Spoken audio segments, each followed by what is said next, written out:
사람이 마땅히 행해야 할 도리를 윤리, 도덕 이렇게 말하는데, 윤리는 가치 기준을 말하는 것이고 도덕은 윤리가 정한 가치 기준에 따라 선택하고 행동하는 것을 말합니다. 다시 말하면 어떤 상황에 부닥쳤을 때 어떻게 행동해야 할지를 선택할 수 있는 기준을 정하는 것이 윤리고, 그래서 이것을 가치 규범 또는 행동 원칙이라고 말할 수가 있고, 도덕은 그 사회가 인정하는 윤리, 즉 양심과 규범에 따라 선택하고 행동하는 것을 말하는 거예요. 우리 전통 윤리와 도덕은 하늘을 공경하고 부모를 공경하는 것, 그리고 장유, 유서, 그죠? 어른을 공경하는 건데, 장유, 유서를 달리 말하면 질서를 따르라, 그런 얘기예요.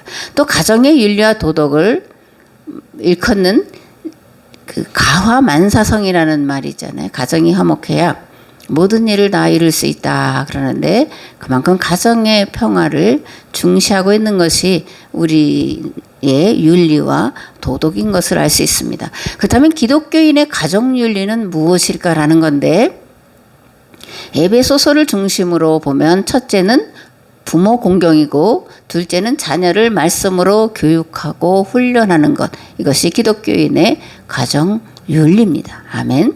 에베소서 6장 1절에서 4절 말씀을 봉독하겠습니다. 자녀들아, 주 안에서 너희 부모에게 순종하라. 이것이 옳으니라. 내 아버지와 어머니를 공경하라. 이것은 약속이 있는 첫 계명이니 이로써 내가 잘되고 땅에서 장수하리라. 또 아비들아, 너희 자녀를 노엽게 하지 말고 오직 주의 교훈과 훈계로 양육하라. 아멘. 사도 바울은 본문 말씀을 통해서 부모에 대한 자식의 마땅한 도리가 주 안에서 부모에게 순종하고 공경하는 거다, 이렇게 말씀을 하고 있습니다. 부모를 공경한다라는 것은 무엇을 말하는 거냐? 부모님의 가르침과 교훈에 순종하는 것을 말해요. 그런데 단서가 있습니다. 뭘까요? 주 안에서라는 겁니다. 부모님 말씀이니까 무조건 순종하라, 그런 뜻이 아니라 주님의 말씀과 계명으로 훈계하고 교육하는 그 말씀에 순종하라, 그렇게 말씀을 하고 있는 겁니다. 아멘. 그렇다면 주 안에서라는 말씀에는 어떤 의미가 들어있을까라는 건데, 주님과 온전하고 합당한 관계 안에서라는 그런 의미예요. 부모된 이는 먼저 하나님과 온전한 관계를 맺은 다음 자녀들을 주의 말씀으로 교육하고 양육해야 한다는 것이고, 마찬가지로 자녀된 이들도 부모를 공경하기 위해서 먼저 하나님과 온전한 관계 안에 있어야 한다는 것을 의미하는 그런 말입니다. 둘째, 부모를 공경하고 순종하는 것이 하나님의 뜻이라는 거예요. 성경은 하나님을 섬기는 것과 부모를 섬기는 것을 동격으로 놓고 있는데, 그 이유는 부모는 하나님의 창조의 대행자요 양육과 보호의 대행자이기 때문에 부모에게 순종하고 부모를 공경하는 것이 곧 하나님을 순종하고 하나님을 공경하는 거다, 이렇게 말씀을 하고 있는 겁니다. 아멘. 성경을 관계의 언어다, 이렇게 제가 여러 차례 이제 말씀을 드렸는데, 십계명을 비롯한 모든 성경은 관계의 언어로 되어 있습니다. 하나님과 인간과의 관계, 하나님과 만물과의 관계, 인간과 자연과의 관계를 어떻게 설정하느냐가 성경의 핵심이고, 이것을 축약하면 계약이라는 거예요. 그래서 성경의 이름이 계약의 책입니다. 그죠? 구약, 신약, 계약의 책이에요. 그래서 성경 전체는 관계 또는 계약으로 되어 있다, 이렇게 이제 이해를 하면 됩니다.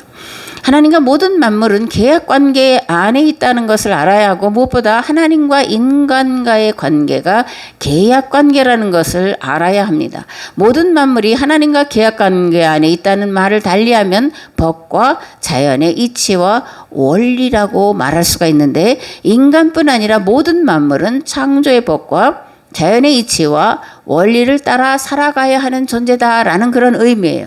그런데 만약 창조의 법과 자연의 이치와 원리에서 벗어나 살면 조화와 질서가 깨어지기 때문에 삶의 여러 가지 어려운 일을 겪게 되는데, 우리 몸의 질서와 조화가 깨어진 상태를 질병이라고 하는 거고, 자연의 질서와 조화가 깨진 상태를 자연재해라고 말하는 거고, 국가 간의 질서와 조화가 깨어진 상태를 전쟁이라고 말하는 거예요. 그래서 이런 계약 관계가 온전히 회복되는 것이 하나님 나라고, 그 나라는 그래서 건강하고 모두가 골고루 행복하게 살아가는 나라다, 이렇게 이제 말씀을 하고 있는 겁니다. 아멘.